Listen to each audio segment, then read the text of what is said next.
Hey Mario, my name's Len Beleza, and you've asked for a videotape of comedy of some sort. Most of what I've done a couple of stand-up routines, always revolve around the time or the things I've done during work, and the most time I spent was 20 years with the Macy organization, coming in as a trainee essentially after going through the graduate school, the army, and a few other things. And I was known pretty much to be a guy to go to get things fixed. And I developed quickly relationships with the president and the director of stores and eventually the chairman of the board, who was a crazy guy named Ed Finkelstein. And most of the things that we do revolve around things that we've done with him. For instance, I was working in the Newark store, and we had this vestibule that we walked through to get out. And every once in a while, you would walk through one door, go to the next door, and it would be closed or locked or whatever. And you move to the next door. Well, the president of the New Jersey operation was a guy named Mark Handler, and we had an Irish guy who was the head of security at that store, and he was I think his name was McMaster, and he had an Irish brogue on top of everything, and Ed Finkelstein, who was yeah today you would call him a racist, was very upset because the store was being pilfered in terrific quantities by a large, uh, what he perceived African community in Newark. And one day he was trying to walk out of the store, and Mark Handler was, and he tried to get through one door, and then tried to get through another door, and he was frustrated. So the next day he calls up McMaster and he says, "What can't you fix those goddamn doors? What's wrong? This is ridiculous."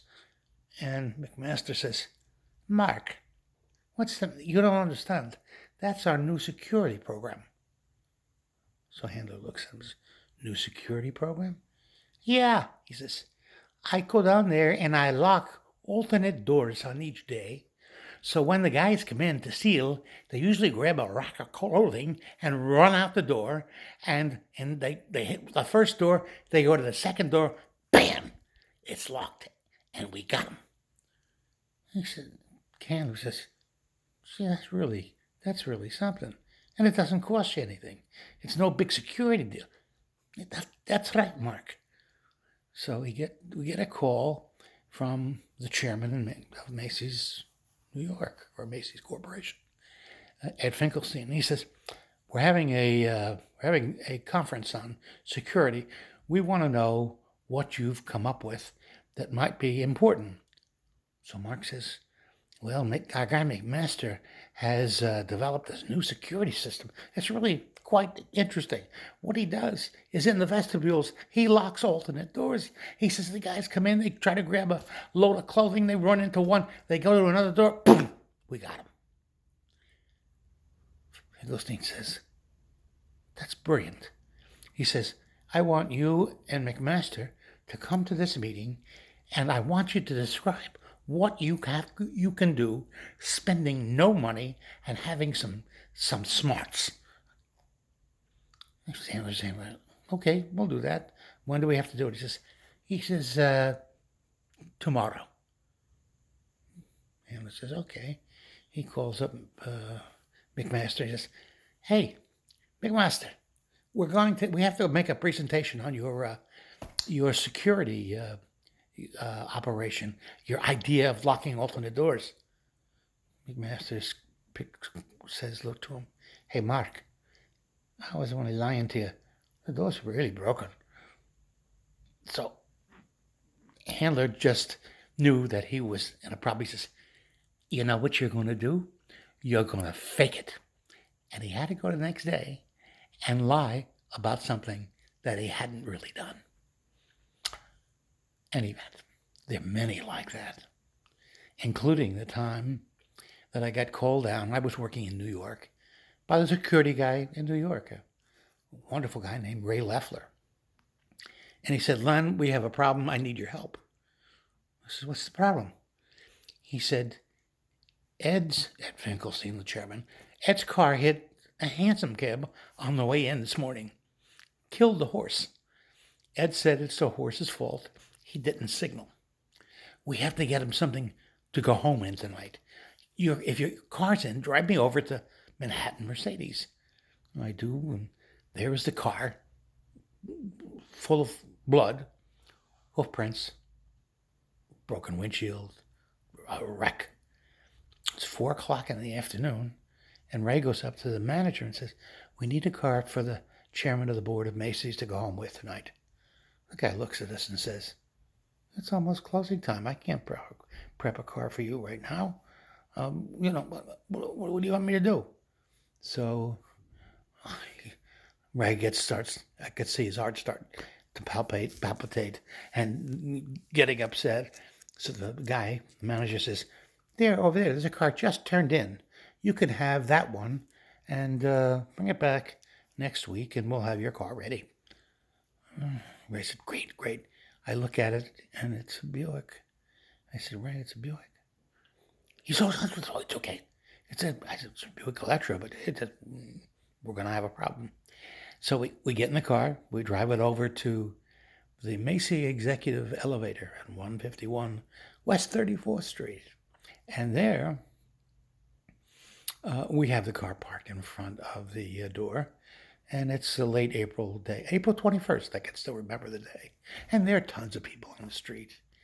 And Ray says, come on, let's call Ed, tell him that his car's ready to go.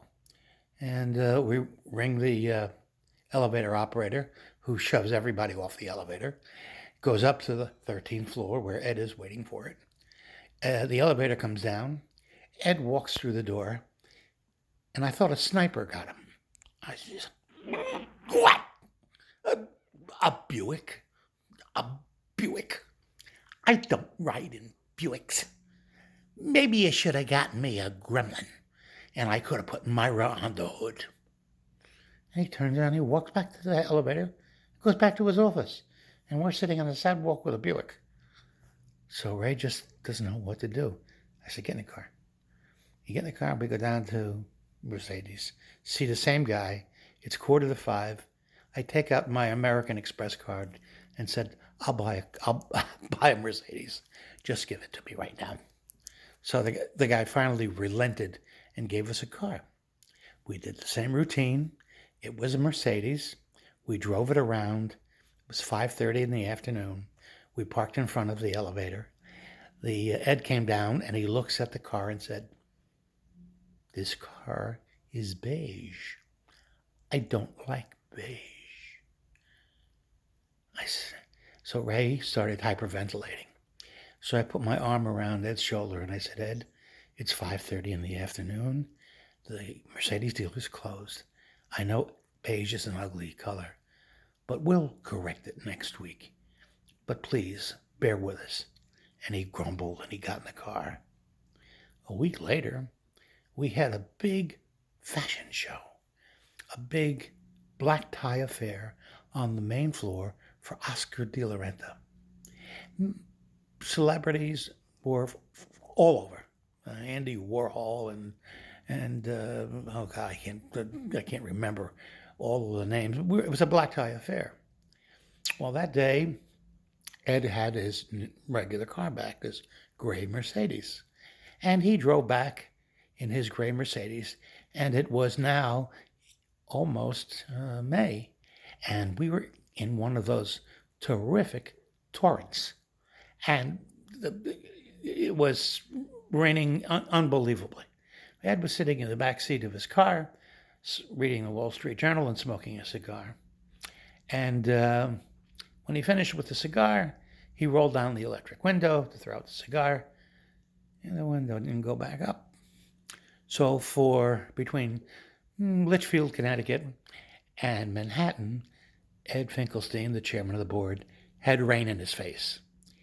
And when he opened the trunk, his tuxedo that he was to wear that evening wasn't floating in 3 inches of water. What happened after that? Language you wouldn't want to hear. Any event, those are some stories, but I base them and I try to make them funny, and I make people listen to what real stories are and the craziness that goes on in real business. You take care.